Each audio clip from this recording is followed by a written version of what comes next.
Bonsoir mes chers rayons, aujourd'hui nous allons parler du poids des habitudes. Parce qu'en fait il y a une différence entre les impulsions naturelles, ce que notre corps souhaite, et nos habitudes. Et souvent les gens ne font pas une distinction très claire entre les deux. Les gens ne distinguent pas entre leurs habitudes, l'impulsion qui est donnée par l'habitude de faire quelque chose régulièrement, et l'impulsion de ton corps qui souhaite quelque chose, qui veut quelque chose. Exemple, une impulsion naturelle, c'est avoir faim. Une impulsion d'habitude, c'est par exemple boire du café tous les matins. Tu as envie de boire du café tous les matins, non pas parce que ton corps le souhaite, mais parce que c'est ton habitude et que ton corps a enregistré ça comme une sorte de script en fait, comme une sorte de programmation. Et j'ai l'impression que les gens confondent la programmation des habitudes à ce que ton corps souhaite. Quelle est la différence entre les deux? Eh bien, c'est que le corps, il est vivant.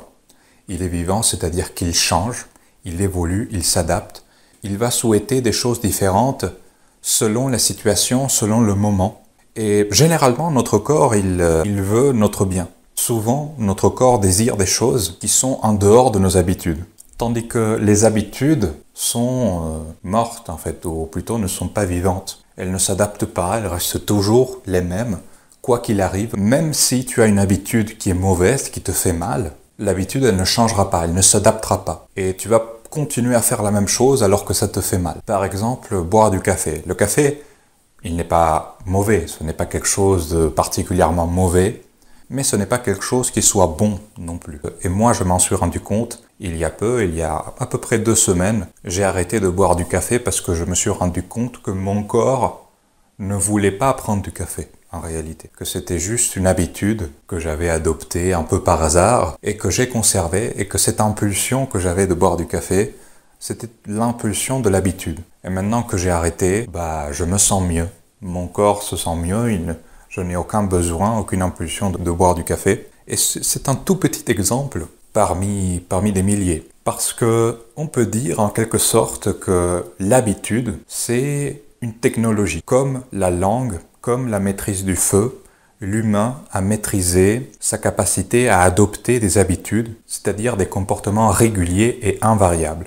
Et c'est quelque chose de très utile. C'est quelque chose de très utile parce que ça nous permet de faire certaines choses qui nous font du bien sans avoir à y réfléchir, sans avoir à prendre la décision consciente de faire telle chose. Par exemple, moi je fais une vidéo tous les 2 jours et ça me permet de continuer à les faire sans avoir à y réfléchir, sans avoir à me poser la question est-ce que je publie une vidéo ou pas? Non, je fais une vidéo un jour sur 2 et ça c'est quelque chose d'invariable. Et cette invariabilité me permet de progresser de façon continue, de façon régulière. Comme toutes les technologies, les habitudes sont dangereuses. Elles sont dangereuses parce qu'elles peuvent être utilisées à mauvais escient. Et surtout, quelqu'un d'autre, d'extérieur à toi, peut t'imposer une habitude. Exemple, la télévision. La télévision, elle programme une émission à telle heure, et en faisant ça, elle programme en fait des centaines de milliers, voire des millions de personnes à regarder la télé à ce moment précis. Ce n'est pas le seul exemple. Les 35 heures au travail, il y a une limite de 35 heures, au-delà ce sont des heures supplémentaires. Limiter les heures hebdomadaires comme ça, eh bien ça force les patrons à organiser le travail d'une façon à peu près similaire.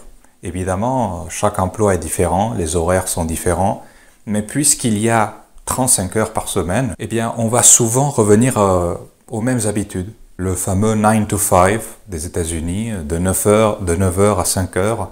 Et ça, on n'y pense pas. Personne ne va parler des 35 heures et va te parler de ça, de la façon dont ça programme, dont ça uniformise les habitudes au sein du pays. On va te dire, oui, c'est un progrès social, c'est un acquis social, il faut le chérir, il faut le conserver comme si c'était le Saint Graal, mais pas forcément. Et l'habitude est un excellent moyen de conditionner les hommes à faire exactement la même chose de façon régulière sans qu'ils y réfléchissent, sans qu'ils se remettent en question.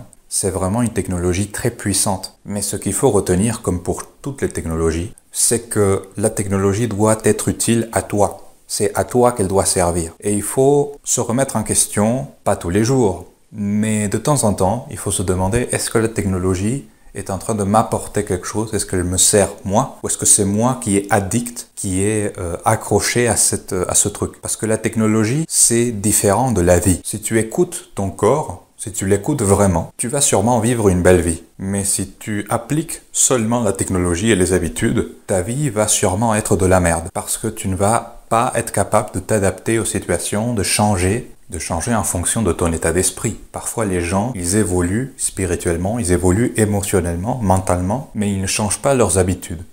Et ça leur fait mal. Celui qui s'accroche beaucoup trop aux habitudes, il devient un zombie. Vous savez, le French Dreamer, c'est quelqu'un qui est totalement soumis aux habitudes. C'est quelqu'un qui n'a plus de volonté propre, il ne prend plus aucune décision.